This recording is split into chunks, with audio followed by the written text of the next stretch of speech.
dan svima, moje ime je Mateja Mrakužić, studentica sam 3. godine učiteljskog studija u Puli. Trenutno se nalazim u studentskom domu gdje ću intervjuirati studente o njihovom zadovoljstvu kvalitete studentskog doma i načinu života u njemu.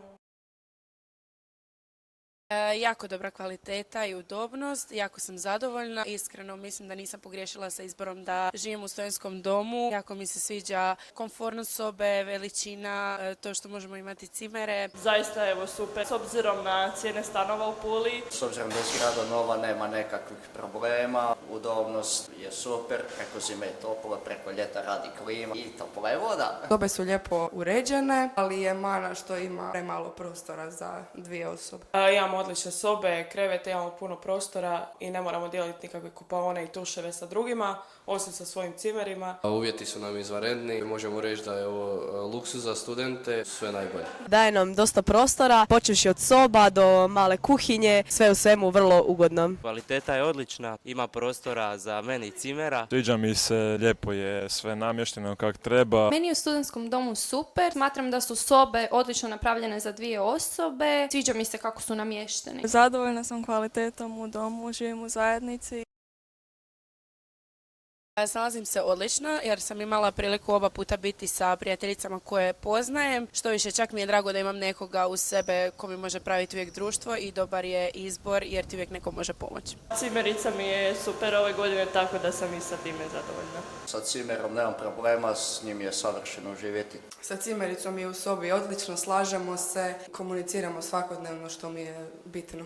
Pa mislim da je najbitnije da nađete cimericu, odnosno cimera, koji vama paše i da se možete lako dogovoriti. Zajednički život sa ostalim studentima je super, čistoća je na izvanrednoj razini. Sa cimerima nekako naučila sam od srednje škole, tako da dosta sam se navikla. Lakše mi je i bolje kad nekog znaš. Cimere znam još iz srednje škole, tako da nisam imao problema sa prilagodbom. Već sam se nekako navikao, mislim nekako mi je to normala. Ja nisam znala svoju cimericu, mi smo se upoznale na 1. godini i odmah smo si postale dosta dobre prijateljice. Nalazim se dobro jer sam i prošle godine već živjela isto u domu. Prvo bih rekla lokacija, općenito to što je sve novo, jako dobro organizirano, odmah nam je u blizini menza. Blizina faksa i blizina studentskog restorana.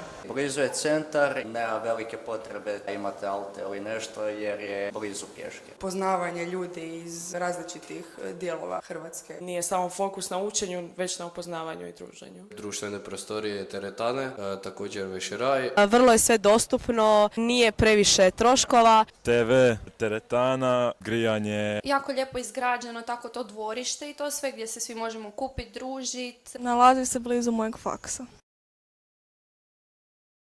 Ne bih rekla to kao nedostatak, no izdvojila bih na primjer buku zato što je to nešto često što se događa, ali studenti moraju opet biti spremni na to i svjesni da će toga biti, tako da prilagodba nije problem. Parking za studente. Iskreno nam pojem šta nam fali. Biljar nam fali.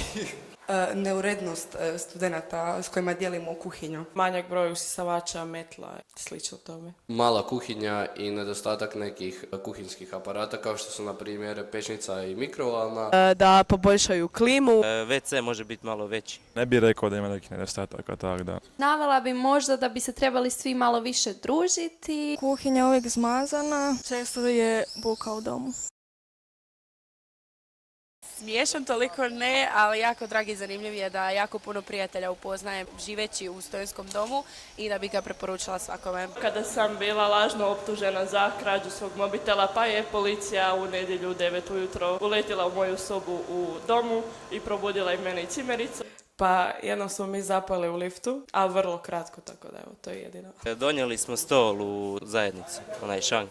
Pora sam se penjao po zgradi nove menze, eto. Jednom smo ja i moja prijateljica Kjara išle u lift i kako smo klikle sad, ja mislim 3. kat, nije nam se, samo se obrisalo. Probali smo 2. kat, obrisalo nam se, mislili smo da smo se zaglavile, no na kraju nas je samo pustilo na nekom katu.